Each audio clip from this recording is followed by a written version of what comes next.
अस्सलाम वालेकुम, कहिड़ा हाल आहिनि? ख़ुशि आहियो, ठीकु ठाक आहियो? SPSC तरफ़ां सिंधी लेक्चरार जे इंटरव्यू में पुछा कयल सवाल, इहो असांजो सिलसिलो हली रहियो आहे। उन सिलसिले में अॼु असां जेको सवाल ॾिसंदासीं उहे इंटरव्यू नंबर 12 जा सवाल ॾिसंदासीं। यानी हिन खां पहिरियां असां 11 इंटरव्यू ॾिसी चुका आहियूं, त उन्हनि में पैनल जेको आहे SPSC तरफ़ां कहिड़े कहिड़े क़िस्म जा कहिड़ी नोयत जा सवाल करे रहियो आहे। हींअर असां 12 नंबर जा सवाल ॾिसंदासीं, इंटरव्यू नंबर 12। ऐं शुरू करण खां पहिरियां हस्बे मामूल जेको आहे तव्हांखे गुज़ारिश कंदुसि त अगरि तव्हां मुंहिंजो यूट्यूब चैनल सब्सक्राइब नाहे कयो त काइंडली हिनखे सब्सक्राइब करे छॾियो। अच्छा, सवाल पहिरियां त जेको आहे कैंडिडेट खां पंहिंजो तारीफ़ करायो, इन खां शुरू कयो वियो हूंदो। उनखां पोइ हुन ज़ात ॿुधाई हूंदी, वरी ज़ात मुतलिक़ सवाल पुछियो वियो। अच्छा, इन में इहो नोट कजो त तव्हां पंहिंजो जेको तव्हांजो नालो आहे उन जी माना छा आहे। ॿियो, ज़ात जी पंहिंजी थोरी घणी हिस्ट्री तव्हांखे ख़बर हुजणु खपे। पंहिंजे नाले जी माना बि कॾहिं कॾहिं पुछा कंदा अथव। नंबर 2 ते पुछा कई वई त तव्हां सिंधी ॿोली जे कहिड़े नज़रिए जा हामी आहियो ऐं छो आहियो। बहितरीनु सुवालु आहे इहो।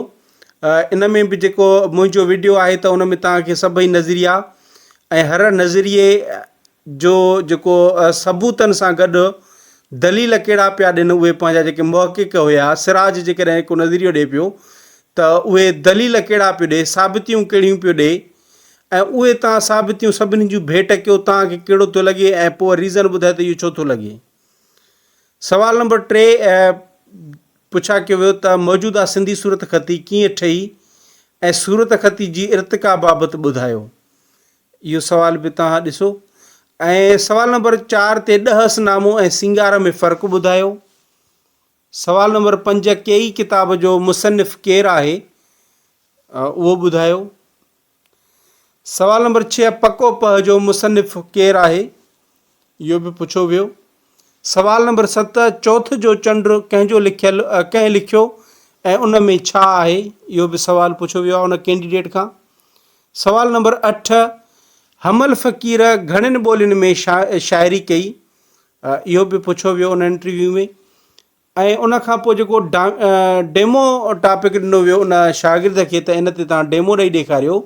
उहो टॉपिक सिंधी अदब में मज़ाहमती अदब, इहो टॉपिक हुयो जंहिं ते जेको आहे डेमे जे लाइ चयो वियो, यानी कि परफॉर्म करे ॾेखारियो। त हीउ हुयो असांजो इंटरव्यू नंबर 12। तव्हांजो वीडियो ॾिसण जे लाइ वॾी महिरबानी। Thank you so much. अल्लाह हाफ़िज़।